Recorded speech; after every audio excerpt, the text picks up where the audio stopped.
ज्ञान पढ़ाते हैं।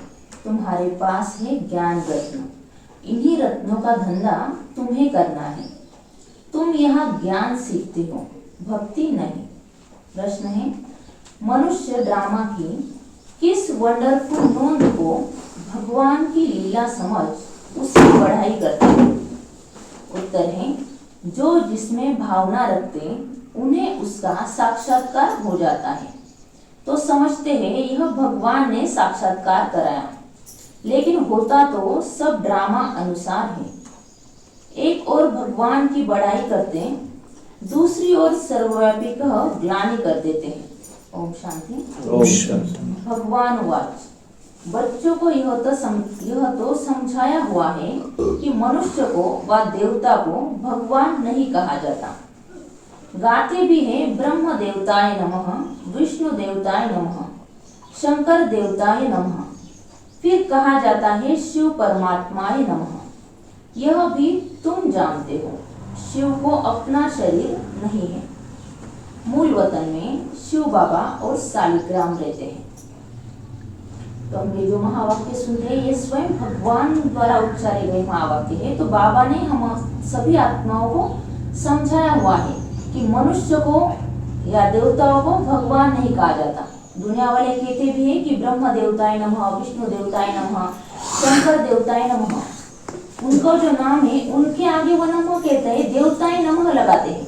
लेकिन सिर्फ एक परमपिता परमात्मा ही एक ऐसे हैं कि उन्हें शिव परमात्मा नमः कहते हैं। तो बाबा ने हमें ये भी कहा है कि शिव को तो अपना शरीर है नहीं, वो तो निराकार है और हम सभी आत्माएं हैं, उनके बच्चे।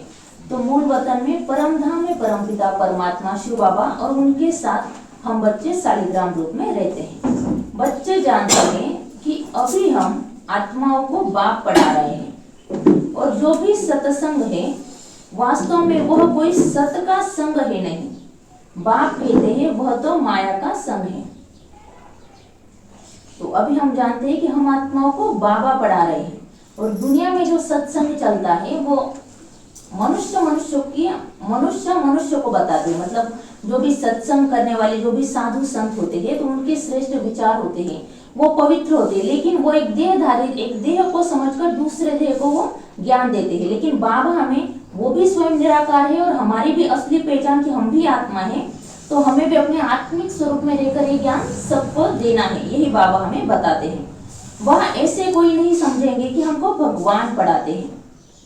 उस सत्संग में ऐसे कोई नहीं समझेंगे कि हमको भगवान पढ़ाते हैं, लेकिन यहाँ पर तो हमें पता है कि हमें स्वयं भगवान पढ़ाते हैं। गीता भी सुनेंगे, श्री कृष्ण भगवान वाच समझेंगे। दिन प्रतिदिन गीता का अभ्यास कम होता जाता है क्योंकि अपने धर्म को ही नहीं जानते। श्री कृष्ण के साथ तो सभी का प्यार है, श्री कृष्ण को ही झुलाते हैं। अब तुम समझते हो हम झुलाए किसको? बच्चे को झुलाया जाता है, बाप को तो झुला न सके।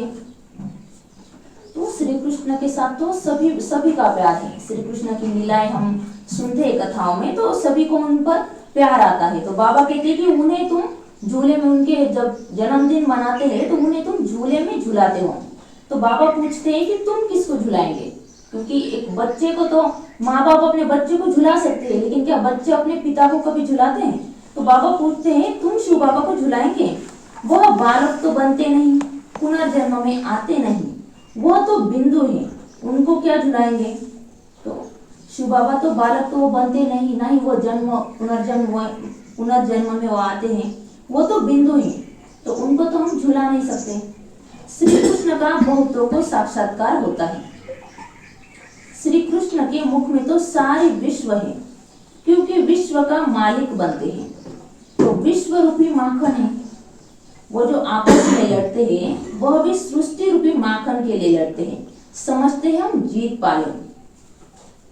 तो श्री कृष्ण के लिए कहानी बताते हैं, उनकी माँ कहती है कि तुम मुख खोलो, वो मिट्टी के साथ खेल रहे थे, तो उनकी माँ कहती है तुम मुख खोलो, कहीं तुमने मिट्टी तो नाक खा ली हो। तो जब वो अपना मुख खोलते हैं तो उनमें उन्हें पूरा विश्व दिखता है। तो बाबा कहते हैं कि वो बताते हैं विश्व दिखता है, मतलब वो विश्व के मालिक बनते हैं। तो इसलिए उन्हें उनके रूप में वो विश्व उनके मुख में वो विश्व दिखाते हैं, लेकिन असल में क्या है, वो विश्व का मालिक बनते हैं। तो दुनिया वाले भी क्या करते हैं, एक दूसरे के साथ वो लड़ते रहते हैं। तो वो भी यही चाहते हैं कि एक सृष्टि रूपी माखन हमें मिले, मतलब इस दुनिया पर हमारा राज हो, इसलिए वो लड़ते रहते हैं और समझते हैं कि इसमें हम जीत पालेंगे। श्री कृष्ण के मुख में माखन का गोला दिखाते हैं। यह भी अनेक प्रकार के साक्षात्कार होते हैं, परंतु अर्थ कुछ भी नहीं समझते हैं। यहाँ तुमको साक्षात्कार का अर्थ समझाया जाता है। मनुष्य समझते हैं हमको भगवान साक्षात्कार कराते हैं। यह भी बाप समझाते हैं, जिसको याद करते हैं समझो कोई श्री कृष्ण की नौधा भक्ति करते हैं तो अल्पकाल के लिए उनकी मनोकामना पूरी होती है। यह भी ड्रामा में नूंद है। ऐसे नहीं कहेंगे कि भगवान ने साक्षात्कार कराया। जो जिस भावना से जिसकी पूजा करते हैं उनको वह साक्षात्कार होता है। यह ड्रामा में नूंद है। तो जिस भी देवी देवता की हम पूजा करते हैं, जब हमारी भक्ति अति में जाती है, उनके अलावा हमें कोई सूझता भी नहीं, एक छोटी सी प्रॉब्लम अच्छी हो या बुरी हो, अच्छी बात हो या फिर बुरी बात हो, तब भी हम उस भगवान को बताते हैं। तो बाबा कहते हैं कि उस वक्त हमारी भावना इतनी पक्की हो जाती है कि हमें उनका साक्षात्कार हो जाता है। तो बाबा कहते हैं ये तो ड्रामा में नूंद है। यह तो भगवान की बड़ाई की है कि वह साक्षात्कार कराते हैं। एक तरफ इतनी बड़ाई भी करते हैं, दूसरी तरफ फिर कह देते हैं पत्थर ठिक्कर में भगवान है। कितनी अंधश्रद्धा की भक्ति करते हैं। एक तरफ कहते हैं कि भगवान हमें साक्षात्कार कराते हैं और दूसरे तरफ क्या कहते हैं कि पत्थर ठिक्कर में भगवान है, कण कण में भगवान को कहते हैं। तो बाबा कहते हैं कितनी अंधश्रद्धा है। कण कण में भगवान नहीं है, वो हर क्षण क्षण में हमारे साथ है जब हम उन्हें याद करते हैं। समझते हैं बस श्री कृष्ण का साक्षात्कार हुआ, श्री कृष्णपुरी में हम जरूर जाएंगे। परंतु श्री कृष्णपुरी आए कहां से? यह सब राज बाप तुम बच्चों को अब समझाते हैं। श्री कृष्णपुरी की स्थापना हो रही है। जब श्री कृष्ण का साक्षात्कार होते हैं तो कहते हम श्री कृष्णपुरी में जरूर जाएंगे। लेकिन श्री कृष्णपुरी आएंगी कैसे, ये तो कोई नहीं जानता। और ये राज बाबा ने हम बच्चों को समझाया हुआ है कि अभी इस वक्त श्री कृष्णपुरी की स्थापना हो रही है। अभी बाबा हमें जो ज्ञान देते हैं, इस ज्ञान से हम आत्माएं अपने संस्कारों में परिवर्तन करते हैं, दैव गुणों के संस्कार हम धारण करते हैं और फिर सत्युग में हम श्री कृष्णपुरी में जाएंगे। यह है कंसपुरी। कंस, अकासुर, बकासुर, कुंभकर्ण, रावण, यह सब असुरों के नाम हैं।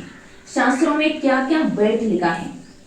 तो सतयुग में सुख ही सुख है तो कृष्णपुरी, और यहाँ पर दुख है तो कंसपुरी। जैसे दिखाते हैं ना कि यहाँ पर रावण राज्य और फिर राम राज्य होता है, ऐसे बाबा कहते हैं कि कृष्णपुरी और ये कंसपुरी। कलयुग है तो कंसपुरी, दुख ही दुख है।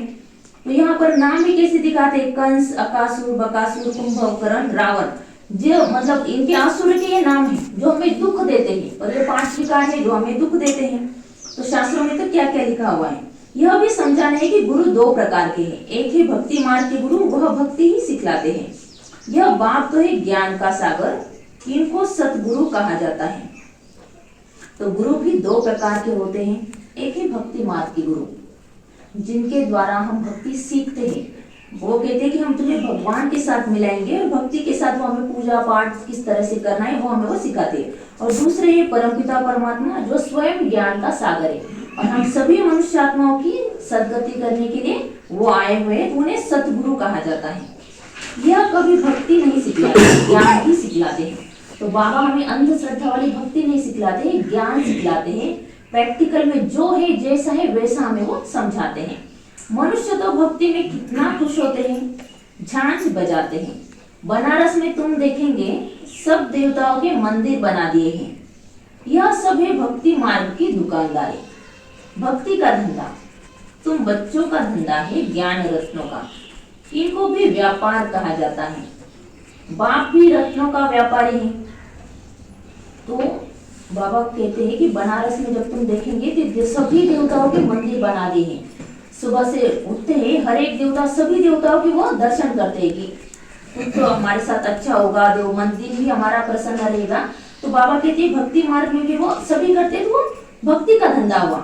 रोज उठना है, मंदिर जाना है, उनसे पूजा पाठ करना है, सब कुछ करना है। बस जितने देर तक हम मंदिर में जाते हैं उतने देर तक मन में शांति। लेकिन जैसे हम अपने कामकाज में आते हैं तो वो शांति भंग हो जाती है। तो वो कहते वो है भक्ति। लेकिन ये जो ज्ञान बाबा हमें देता है, बाबा रत्नों का व्यापारी है। रत्न कौन से? ये ज्ञान रत्न। बाबा का एक एक शब्द जो है वो रत्न है हमारे लिए, क्योंकि इसी रत्न को धारण कर हम सत्युग में जाने वाले हैं। तो ज्ञान रत्नों, ये ज्ञान रत्नों का धंधा अब हमें करना है। बाबा जो ज्ञान रत्न हमें देते हैं, हमें यही ज्ञान रत्न औरों को भी देना है।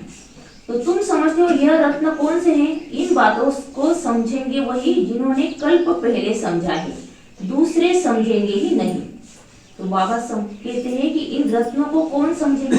जो कल्प पहले, जो बाबा के बच्चे हैं, जिन्होंने कल्प पहले इस ज्ञान को समझा था, अपने अंदर धारण किया था, वही इसे समझेंगे। जो भी बड़े बड़े हैं वो पिछाड़ी में आकर समझेंगे। कन्वर्ट भी हुए हैं ना। एक राजा जनक की कथा सुनाते हैं। जनक फिर अनुजनक बना। जैसे कोई का नाम श्री कृष्ण है तो कहेंगे तुम अनुदैवी श्री कृष्ण बनेंगे। कहा वह सर्वगुण संपन्न श्री कृष्ण, और कहा यह। हर एक के गुण भी अलग है, हर एक के स्वभाव भी अलग है, और हर एक की विशेषताएं भी अलग है। हर एक का अपना अपना पार्ट है। कोई भी एक दूसरे के जैसे कोई बन नहीं सकते हैं। कोई का नाम लक्ष्मी है, इन लक्ष्मी नारायण के आगे जाकर महिमा गाती है। यह थोड़ी ही समझते हैं इनमें और हमारे में फर्क क्यों हुआ है। अभी तुम बच्चों को नॉलेज मिली है। यह सृष्टि चक्र कैसे फिरता है, तुम ही 84 जन्म लेंगे। यह चक्र अनेक बार फिरता आया है, कभी बंद नहीं हो सकता। ड्रामा अविनाशी है। 5000 साल का ये ड्रामा फिक्स है।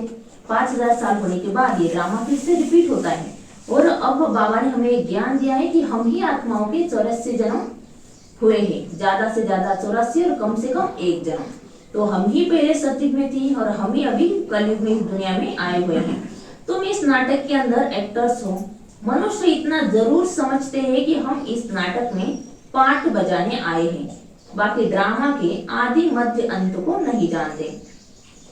तो इस ड्रामा नाटक में हम सभी आत्माएं अपना अपना पार्ट बजा रहे हैं। तुम बच्चे जानते हो हम आत्माओं के रहने का स्थान परे से परे है। वहां सूर्य चांद की भी रोशनी नहीं है।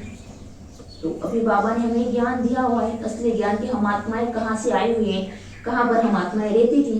तो परे से परे, ऊपर से भी ऊपर, ऊंचा जो धाम है परम धाम, वो आत्मा हो, वो हम आत्माओं का रहने का स्थान है, जहाँ पर सूर्य चांद की भी रोशनी नहीं है। वहां पर रोशनी की जरूरत ही नहीं है। यह सब समझने वाले बच्चे भी अक्सर करके साधारण गरीब ही बनते हैं, क्योंकि भारत ही सबसे साहूकार था और भारत ही सबसे गरीब बना है। सारा खेल भारत पर है। भारत जैसा पावन खंड और कोई होता नहीं। पावन दुनिया में पावन खंड होता है और कोई खंड वहां होता ही नहीं। तो बाबा भारत में ही आते हैं। भारत ही पहले साहूकार था और भारत ही अभी सबसे गरीब बन चुका है। सारा खेल भारत पर होता है। देव देवताओं का राज्य भी भारत में ही है, भगवान भी भारत में ही आता है। और जब सतयुग में जो भारत था वो पावन खंड था। अभी तो वो दुनिया नहीं है, इसलिए भारत भी पतित बन चुका है। बाबा ने समझाया है यह सारी दुनिया एक बेहद का आइलैंड है, जैसे लंका टापू है। दिखाते हैं रावण लंका में रहता था। अभी तुम समझते हो रावण का राज्य तो सारी बेहद की लंका पर है। यह सारी सृष्टि समुद्र पर खड़ी है। यह टापू है, इस पर रावण का राज्य है। यह सब सीताएं रावण की जेल में है। अभी ये जो दुनिया है, सारी दुनिया समुद्र पर खड़ी है। जो सृष्टि ये समुद्र पर है, पानी पर है, तो ये टापू है। और यहाँ पर दिखाते हैं कि रावण की दुनिया थी, रावण की लंका थी, जिस लंका में रावण रहता था, उस पर उसी का राज्य था। तो अभी ये दुनिया भी एक टापू है और यहाँ पर रावण का राज्य। हम सभी मनुष्य आत्माएं, सभी सीताएं हैं और सभी आत्माएं अभी इस वक्त विकारों में बंधी हुई हैं। तो उसी रावण की जेल से छुड़ाने के लिए परमपिता परमात्मा आए हुए हैं। उन्होंने तो हद की कथाएं बना दी हैं। ये है सारी बेहद की बात। बेहद का नाटक है, उसमें फिर छोटे छोटे नाटक बेट बनाए हैं। तो वो तो हद की कथा है, लेकिन बाबा में बेहद की बात बताते हैं। यह बाइस्कोप आदि भी अभी बने हैं, तो बाप को भी समझाने में सहज होता है। बेहद का सारा ड्रामा तो बच्चों की बुद्धि में है। अभी जो मूवी बाइस्कोप आदि निकाले हुए हैं, तो बाबा इसके वजह से बाबा को समझाने में सहज होता है। 3 आवर्स की वो 3 तास की वो मूवी होती है। तो बाबा कहते हैं 3 तास के बाद वो नाटक एक तो फिक्स हो गया, उसके बाद हम जब भी देखेंगे, जिस वक्त हमने जो सीन देखा है उस टाइम पर, उसी टाइम पर हम वो सीन देखते हैं। तो बाबा को समझाने में इसमें आसानी हो जाती है कि ये भी 5000 साल का ये ड्रामा है। तो अभी हम इस वक्त यहाँ पर जैसे बैठकर मुरली सुन रहे हैं, तो 5000 साल के बाद भी हम इसी समय यहाँ पर ऐसे मुरली सुन रहे होंगे। मूल वतन सूक्ष्म वतन और किसकी बुद्धि में हो न सके। तुम जानते हो हम आत्माएं मूल वतन की रहवासी हैं, देवताएं सूक्ष्म वतन वासी, उनको फरिश्ता भी कहते हैं। वह हड्डी मांस का पिंजड़ा होता नहीं। तो मूल वतन और सूक्ष्म वतन ये किसी की भी बुद्धि में हो न सके। ये तो बाबा ने ये राज खोला है कि मूल वतन भी होता है, सूक्ष्म वतन भी होता है। तो मूल वतन में हम सभी आत्माएं रहती हैं और सूक्ष्म वतन में सभी देवी देवताएं, जिनका हड्डी मांस का कोई शरीर होता नहीं है, ब्रह्मा विष्णु शंकर। तो यह सूक्ष्म वतन का पाठ भी थोड़े समय के लिए ही है। अभी तुम आते जाते हो, फिर कभी नहीं जाएंगे। तुम आत्माएं जब मूल वतन से आती हो तो वाया सूक्ष्म वतन नहीं आती हो, सीधी आती हो। अभी वाया सूक्ष्म वतन जाती हो, अभी सूक्ष्म वतन का पाठ है। तो बाबा ने सूक्ष्म वतन का जो पाठ है वो अभी के लिए खुला रखा है। इस संगम युग पर ही सूक्ष्म वतन बाबा ने बनाया हुआ है। तो यहाँ पर हम आत्माएं अपना पुरुषार्थ करते हैं, इसके बाद हम आत्माएं सूक्ष्म वतन में जाती हैं और सूक्ष्म वतन के बाद परम धाम में। लेकिन जैसे हम आत्माएं परम धाम में जाती है तो परम धाम से आत्मा सीधा इस दुनिया में आती है, उस वक्त सूक्ष्म वतन रहता नहीं है। यह सब राज बच्चों को समझाते हैं। बाप जानते हैं कि हम आत्माओं को समझा रहे हैं। साधु संत आदि कोई भी इन बातों को नहीं जानते हैं, वह कभी ऐसी बातें कर न सके। बाप ही बच्चों से बात करते हैं। साधु संत भले वह साधु संत पवित्र तो रहते हैं, वो भी ज्ञान देते हैं, लेकिन असली ज्ञान उनके पास भी नहीं है। बाबा आते हैं, फिर बाबा हमारे बच्चों को ये ज्ञान बताते हैं। ऑर्गन बिगड़ तो बात कर न सके, कहते हैं मैं शरीर का आधार ले तुम बच्चों को पढ़ाता हूँ। तुम आत्माओं की दृष्टि भी बाप तरफ चली जाती है। यह है सब नई बातें। निराकार बाप, उनका नाम है शिव बाबा। तो ब्रह्मा बाबा तो शिव बाबा तो निराकार है, ज्ञान तो वो दे नहीं सकते, तो किसी का तो आधार चाहिए। तो ब्रह्मा बाबा का आधार लेते हैं और हमें ये ज्ञान देते हैं। तो ये नया ज्ञान है, इसलिए साधु संत भी इस ज्ञान को नहीं समझ पाते हैं। तो हम सभी आत्माएं, बाबा हम सभी आत्माओं को ये ज्ञान समझाते हैं, क्योंकि वो हमारे पिता हैं। तुम आत्माओं का नाम तो आत्मा ही है, अपने शरीर के नाम बदलते हैं। मनुष्य कहते हैं परमात्मा नाम रूप से न्यारा है, परंतु नाम तो शिव है ना, शिव की पूजा भी करते हैं। हम आत्माओं का नाम तो आत्मा ही है, लेकिन उस परम आत्मा का नाम शिव है। जब हम आत्माएं शरीर में आती है तब हमारे नाम बदलते हैं। और कहते हैं दुनिया वाले क्या कहते हैं, परमात्मा नाम रूप से न्यारा है, लेकिन स्वयं भगवान ने कहा है कि उनका नाम शिव है और शिव की सभी पूजा भी करते हैं। समझते एक है, करते दूसरा है। अभी तुम बाप के नाम रूप देश काल को भी समझ गए हो। तुम जानते हो कोई भी चीज नाम रूप के बिगड़ नहीं हो सकती है। यह भी बड़ी सूक्ष्म समझने की बात है। तो बाबा क्या करते हैं, कहाँ रहते हैं, उनका नाम क्या है, उनका रूप क्या है, बाबा ने सभी हम बच्चों को समझा दिया है। और इस दुनिया में ऐसी कोई चीज नहीं है जिसका कोई रूप ना हो या फिर जिसका कोई नाम ना हो। बाप समझाते हैं गायन भी है सेकंड में जीवन मुक्ति, अर्थात मनुष्य नर से नारायण बन सकते हैं। तो कहते भी ना गायन है कि सेकंड में जीवन मुक्ति, लेकिन सेकंड में जीवन मुक्ति कैसे मिली?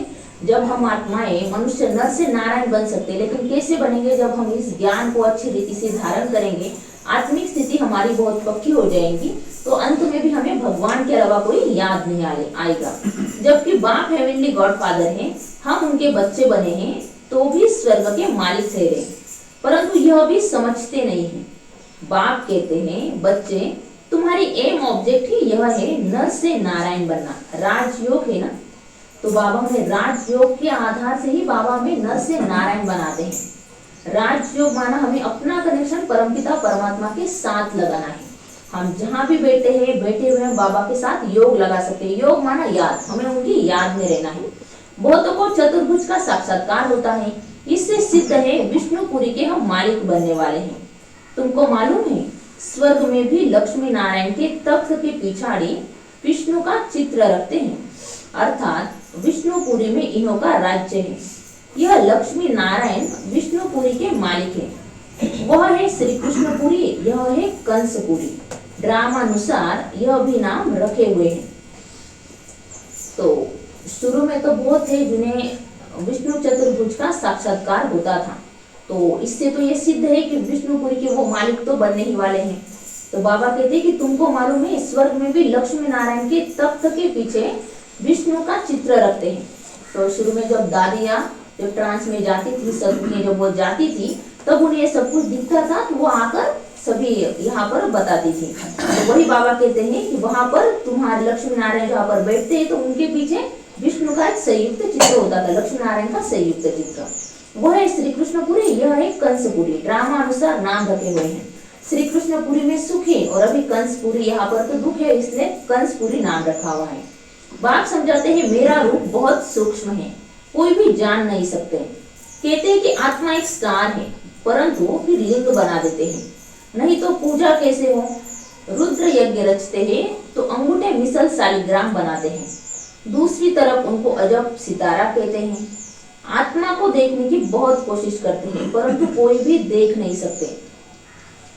बाबा समझाते हैं मेरा रूप बहुत सूक्ष्म है और हम आत्माएं भी बहुत सूक्ष्म है। हम देखते हैं कि दुनिया वाले ने कितने प्रयत्न किए उन्होंने, साइंटिस्ट ने, कि हमें आत्मा को देखना है, लेकिन वो फेल हो गए। आत्मा को कोई देख नहीं सकता। हम अंतर चक्षु से आत्मा को महसूस कर सकते हैं, लेकिन उसे हम देख नहीं सकते हैं। रामकृष्ण विवेकानंद का भी दिखाते हैं ना, उसने देखा आत्मा उनसे निकल मेरे में समा गई। अब उनको किसका साक्षात्कार हुआ होगा? आत्मा और परमात्मा का रूप तो एक ही है। बिंदी देखा, समझते कुछ नहीं। आत्मा का साक्षात्कार तो कोई चाहते नहीं, चाहना रखते हैं कि परमात्मा का साक्षात्कार करें। रामकृष्ण और विवेकानंद के बारे में बाबा कहते हैं कि उसमें दिखाया हुआ है कि उनसे आत्मा निकलती है और विवेकानंद में समा जाती है, तो उसमें वो खुश हो जाते हैं। लेकिन क्या पता कौन सी आत्मा? आत्मा और परमात्मा का रूप तो एक ही है, वो तो गुरु थे। तो फिर वो कहते कि उनकी आत्मा समा, तो क्या परमात्मा की आत्मा उनमें समा गई? तो बाबा कहते हैं समझते कुछ भी नहीं है, चाहते सभी है कि परमात्मा का हमें साक्षात्कार हो, आत्मा का साक्षात्कार कोई चाहते नहीं है। वह बैठा था कि गुरु से परमात्मा का साक्षात्कार करे, बस कह दिया ज्योति थी वह मेरे में समा गई। इसमें वह बहुत खुश हो गया, समझा यही परमात्मा का रूप है। गुरु में भावना रहती है भगवान के साक्षात्कार की, समझते कुछ नहीं।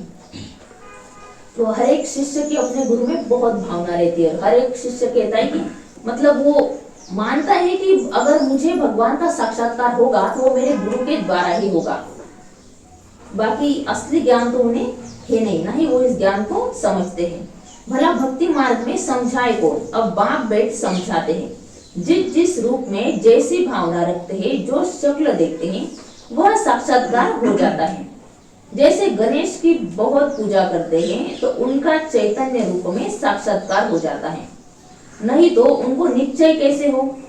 तेजोमय रूप देख समझते हैं कि हमने भगवान का साक्षात्कार किया, उससे ही खुश हो जाते हैं। यह सब है भक्ति मार्ग, उतरती कला।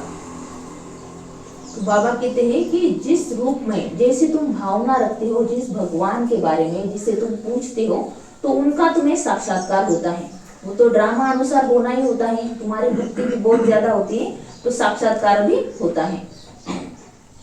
पहला जन्म अच्छा होता है, फिर कमती होते होते अंत आ जाता है। बच्चे ही इन बातों को समझते हैं। जिनको कल्प पहले ज्ञान समझाया है उनको ही अब समझा रहे हैं। कल्प पहले वाले ही आएंगे, बाकी औरों का तो धर्म ही अलग है। तो हम हर एक का पहला जन्म बहुत श्रेष्ठ होता है, लेकिन जैसे ही आत्मा जन्म पुनर्जन्म लेते लेते नीचे आती है तो उसकी कलाएं कम होती जाती हैं। तो ये ज्ञान भी जिसने कल्प पहले इस ज्ञान को समझाया था, जिन्होंने समझा था, वही फिर अब इस कल्प में भी इस ज्ञान को समझेंगे। बाकी जो और धर्म के हो गए वो इस ज्ञान को नहीं समझ सकते। बाप समझाते हैं एक एक चित्र में भगवान वाच लिख दो। बड़ा युक्ति से समझाना होता है। भगवान वाच है ना, यादव कौरव और पांडव क्या करत है उसका यह चित्र है। तो हमें इस ज्ञान को समझाते हुए बहुत अच्छी रीति से इस ज्ञान को समझाना है। और सबसे पहले तो भगवान वाच, ये ज्ञान तो किसी मनुष्य आत्मा का है नहीं, स्वयं भगवान का ये ज्ञान है जो हमें ये ज्ञान सुनाते हैं। पूछो, तुम बताओ अपने बाप को जानते हो? नहीं जानते हो तो गोया बाप से प्रीत नहीं है ना, तो विपरीत बुद्धि ठहरे। बाप से प्रीत नहीं तो विनाश हो जाएंगे। प्रीत बुद्धि विजयंती, सत्यमेव जयते, इनका अर्थ भी ठीक है। बाप की याद नहीं तो विजय पा नहीं सकते। अगर हम बाबा को याद नहीं करेंगे, एक तो हम विजय नहीं हो सकते। बाबा को याद नहीं करेंगे तो हमारे विकर्म भी विनाश नहीं हो सकते हैं। और भगवान के लिए कहते हैं ना कि सत्य में जयते, एक सत्य, उसके अलावा कोई है ही नहीं और ना ही उसके अलावा कोई जानता है। अभी तुम सिद्ध कर बतलाते हो। गीता शिव भगवान ने सुनाई है, उसने ही राजयोग सिखाया ब्रह्मा द्वारा। तो बाबा ने हमें अभी ये ज्ञान दिया है, तो हम ये समझा सकते हैं कि गीता शिव भगवान ने सुनाई हुई है ब्रह्मा द्वारा। यह तो श्री कृष्ण भगवान की गीता समझकर कसम उठाते हैं। उनसे पूछना चाहिए, श्री कृष्ण को हाजिर नाजिर जानना चाहिए, वह भगवान को कहते हैं। ईश्वर को हाजिर नाजिर जान, सच बोलो। रोला हो गया ना तो कसम भी झूठा हो जाता है। कोर्ट में कहते हैं ना कि तुम गीता रखते कि गीता के ऊपर हाथ रखो और खाओ, कसम खाओ कि जो कुछ भी कहोगे सच ही कहोगे। तो बाबा कहते हैं कि श्री कृष्ण तो भगवान है नहीं, तो तुम किसकी कसम खाकर ये कहो? मतलब तुम किसको जानते हो कि भगवान तो उस वक्त वहां पर है, तो वो गीता को भगवान मानते, मतलब वो श्री कृष्ण द्वारा बताई गई गीता को भगवान मानते हैं कि गीता पर तुम हाथ रखोगे तो तुम झूठ नहीं बोल सकते। लेकिन बाबा कह रहे हैं कि श्री कृष्ण तो भगवान है ही नहीं, भगवान तो कोई अलग है। तो बाबा कहते हैं कि वो कसम भी फिर झूठी हो जाती है। सर्विस करने वाले बच्चों को गुप्त नशा लेना चाहिए, नशे से समझाएंगे तो सफलता होगी। तुम्हारी यह पढ़ाई भी गुप्त है, पढ़ाने वाला भी गुप्त है।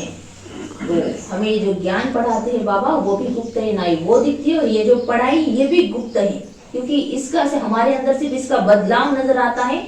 जब हमारे अंदर संस्कार परिवर्तन होते हैं तभी पता चलता है कि ये पढ़ाई इसने धारण की हुई है। तुम जानते हो नई दुनिया में जाकर यह बनेंगे। नई दुनिया स्थापन होती है महाभारत लड़ाई के बाद, बच्चों को अब नॉलेज मिली है। तो नई दुनिया इस पुरानी कलयुगी दुनिया का जो विनाश होगा तब नई दुनिया स्थापन होगी। वह भी नंबरवार धारण करते हैं, योग में भी नंबरवार रहते हैं। यह भी जांच रखनी चाहिए हम कितना याद करते हैं। तो नॉलेज को भी हर एक बच्चा नंबरवार धारण करते हैं, योग में भी सभी नंबरवार होते हैं। तो बाबा कहते हैं हर एक को अपनी जांच रखनी चाहिए हम कितना याद करते हैं। बाप कहते हैं यह अभी तुम्हारा पुरुषार्थ भविष्य 21 जन्मों के लिए हो जाएगा। अभी फेल हुए तो कल्प कल्पांतर फेल होते रहेंगे, ऊंच पद पा नहीं सकेंगे। पुरुषार्थ करना चाहिए ऊंच पद पाने का।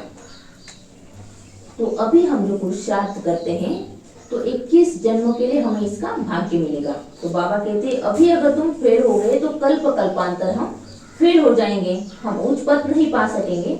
तो हमें ऐसा पुरुषार्थ करना है कि हमें उच्च पद ही मिले। कई सेंटर्स पर आते हैं जो विकार में जाते हैं और फिर सेंटर्स पर आते रहते हैं, समझते हैं ईश्वर तो सब जानता है देखता है। अब बाप को क्या पड़ी है, जो यह बैठ देखेगा। तुम झूठ बोलेंगे विकर्म करेंगे तो अपना ही नुकसान करेंगे। तो बाबा तो जाने हारे, वो तो सब कुछ जानता है, लेकिन ड्रामा अनुसार वो कुछ नहीं कहता। जैसा कर्म हम करेंगे उसी कर्म के अनुसार हमें फल भी मिलेगा। यह तो तुम भी समझते हो, काला वो करता हूँ तो उच्च पद पा नहीं सकूंगा। सो बाप ने जाना तो भी बात तो एक ही हुई। उनको क्या दरकार पड़ी है, अपनी दिल खानी चाहिए। मैं ऐसा कर्म करने से दुर्गति को पाऊंगा। बाबा क्यों बतावे? हाँ, ड्रामा में है तो बतलाते भी हैं। बाबा भी ड्रामा के बंधन में बंधे हुए हैं। तो हम कैसा पुरुषार्थ करते हैं, अगर हम कुछ गलत कर्म करते भी है तो बाबा कहते हैं कि वो तुम्हारे दिल तुम्हें खाना चाहिए। तुम्हारे मन की बात है, तुम अगर गलत करते हो तो तुम्हें ही उसे सुधारना है। अगर ड्रामा में है तो मैं तुम्हें बता दूंगा, अगर नहीं तो तुम तो समझदार हो ही। बाबा से छिपाना गोया अपना ही सत्यानाश करना है। पावन बनने के लिए बाप को याद करना है। तुमको यही पूर्णा रहना चाहिए कि हम अच्छी रीति पढ़कर ऊंच पद पावे। तो बाबा से हमें कोई भी बात छिपानी नहीं, हम अपनी हर एक बात हम बाबा के साथ शेयर कर सकते हैं, चाहे अच्छी हो या फिर बुरी हो। तो बाबा उसमें हमें कुछ ना कुछ तो सोल्यूशन तो जरूर देगा। तो अगर हमें पावन बनना है, पावन दुनिया में जाना है, तो बाबा को याद करने के अलावा कोई और रास्ता है ही नहीं। बाबा की याद से हमारे विकर्म विनाश होंगे।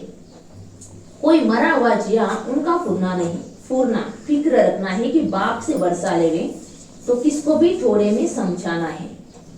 तो हमें फिक्र सिर्फ इस बात की रखनी है कि हमें बाबा से वर्षा लेना है, उच्च पद पाना है, तो हमें अच्छा पुरुषार्थ करना है और औरों को भी ये ज्ञान समझाना है। अच्छा, मीठे मीठे सिखलते बच्चों प्रति माता पिता बाप दादा का याद प्यार और गुड मॉर्निंग। रूहानी बाप की रूहानी बच्चों को नमस्ते। रूहानी बच्चों की रूहानी बाप दादा को याद प्यार गुड मॉर्निंग नमस्ते। वाह बाबा वाह, शुक्रिया बाबा शुक्रिया। धारणा के लिए मुख्य सार है, गुप्त नशे में रहकर सर्विस करनी है। ऐसा कोई कर्म नहीं करना है जो दिल खाती रहे। अपनी जांच करनी है कि हम कितना याद में रहते हैं। हमें गुप्त नशे में रहकर सर्विस करनी है। ऐसा कोई भी कर्म नहीं करना है जिसके वजह से हमारा दिल हमें खाता रहे। और हमें अपनी जांच भी करनी है, हम कितना देर बाबा को याद करते हैं। सदा यही फिक्र रहे कि हम अच्छी रीति पढ़कर उच्च पद पाएं। कोई भी विकर्म करके झूठ बोलकर अपना नुकसान नहीं करना है। तो हमें फिक्र सिर्फ इसी बात की रखनी है कि हमें अच्छी रीति से पढ़ना है, इस ज्ञान को अच्छी रीति से धारण करना है और उच्च पद पाना है। कोई भी विकर्म हमें नया ना करना है और ना ही झूठ बोलकर अपना नुकसान करना है। कर्म एक ऐसा फल है कि जो भी कर्म हम करेंगे वो हमें भोगना ही होगा, चाहे हम अच्छे करते हैं या फिर बुरे करते हैं। हम करते हैं तो हमें भोगना है। इसलिए बाबा कहते हैं नहीं तुम्हें कोई विकर्म करना है, ना ही झूठ बोलना है। वरदान, मन मनाभव के महामंत्र द्वारा सर्व दुखों से पार रहने वाले सदा सुख स्वरूप भव। जब किसी भी प्रकार का दुख आए तो मंत्र ले लो जिससे दुख भाग जाएगा। स्वप्न में भी जरा भी दुख का अनुभव न हो। तन बीमार हो जाए, धन नीचे ऊपर हो जाए, कुछ भी हो, लेकिन दुख की लहर अंदर नहीं आनी चाहिए। तो किसी भी प्रकार का दुख आए तो बाबा कहते हैं मंत्र ले लो जिससे दुख भाग जाएगा। दुनिया में भी कहते हैं ना, जो बुरे हैं वो भी मंत्र देते हैं, तुम्हें इस मंत्र का जाप करना है, दुख तुम्हारे पास आएगा भी नहीं। तो बाबा ने भी हमें मंत्र दिया है मन मनाभव का कि तुम अपना मन मुझ में लगाओ। जब हमारा मन किसी परिस्थिति में उलझता है तब हमें दुख मिलता है, तो हमें बाबा को याद करना है। तो बाबा कहते हैं कि स्वप्न में भी जरा भी दुख का अनुभव न हो, चाहे हम बीमार भी हो जाए, धन का ऊपर नीचे भी हो जाए, कुछ भी हो जाए, लेकिन दुख की लहर अंदर नहीं आनी चाहिए। जिस वातावरण में हम रह रहे हैं इस कलयुग की दुनिया में, तो कलयुग की ये जो दुनिया ये है ये दुख की दुनिया। तो जब हम अपने मन को हम बाबा में लगाते हैं तो बाबा से क्या आएगा, एक करंट आएगा जिससे हम खुश रह सकेंगे, सुख में रह सकेंगे। इस दुनिया का प्रभाव हम पर नहीं पड़ेगा। जैसे सागर में लहरें आती है और चली जाती है, लेकिन जिन्हें उन लहरों में लहराना आता है वह उसमें सुख का अनुभव करते हैं। लहर को जंप देकर ऐसे क्रॉस करते हैं जैसे खेल कर रहे हैं। तो सागर के बच्चे सुख स्वरूप हो, दुख की लहर भी न आए। तो बाबा उदाहरण दे रहे हैं कि जैसे सागर में लहरें आती है और चली जाती है, ऐसे इस दुनिया में रहते हुए भी दुख तो आएगा भी और चला भी जाएगा। क्योंकि इस दुनिया की वास्तविकता ये है कि ना ही सुख सदा के लिए है, ना ही दुख सदा के लिए है। तो जिन्हें उन लहरों में लहराना आता है वह उसमें सुख का अनुभव करते हैं। चाहे भले ही दुख आता हो, लेकिन परिस्थिति सदाकाल तो रह नहीं सकती है। इसलिए बाबा कहते हैं चाहे दुख भी आए लेकिन तुम्हें उसमें भी सुख का अनुभव ही करना है, क्योंकि तुम सागर के बच्चे हो, सुख स्वरूप हो। स्लोगन है, हर संकल्प में दृढ़ता की विशेषता को प्रैक्टिकल में लाओ तो प्रत्यक्षता हो जाएगी। हमारा हर एक संकल्प, हमारा सोचना और करना अगर एक समान हो जाए, दृढ़ता की शक्ति अगर उसमें होगी तो हम बाबा को प्रत्यक्ष कर सकेंगे। अव्यक्त इशारे है, एकांत प्रिय बनो, एकता और एकाग्रता को अपनाओ। स्व उन्नति में, सेवा की उन्नति में एक ने कहा दूसरे ने हाजिर किया, ऐसे सदा एकता और दृढ़ता से बढ़ते चलो। जैसे दादियों की एकता और दृढ़ता का संगठन पक्का है, ऐसे आदि सेवा के रत्नों का संगठन पक्का हो, इसकी बहुत बहुत आवश्यकता है। स्व उन्नति के लिए भी और सेवा की उन्नति के लिए भी अगर एक ने कहा और दूसरे ने अगर माना तो उसमें फिर उन्नति ही है। और अगर हमें संगठन में रहना है, संगठन को पक्का करना है, तो बाबा के जो भी बच्चे हैं, जो भी निमित्त है, वो जो कहते हैं हमारे अच्छे के लिए कहते हैं, इसलिए उनका कहना और हमारा करना एक होना चाहिए। अच्छा।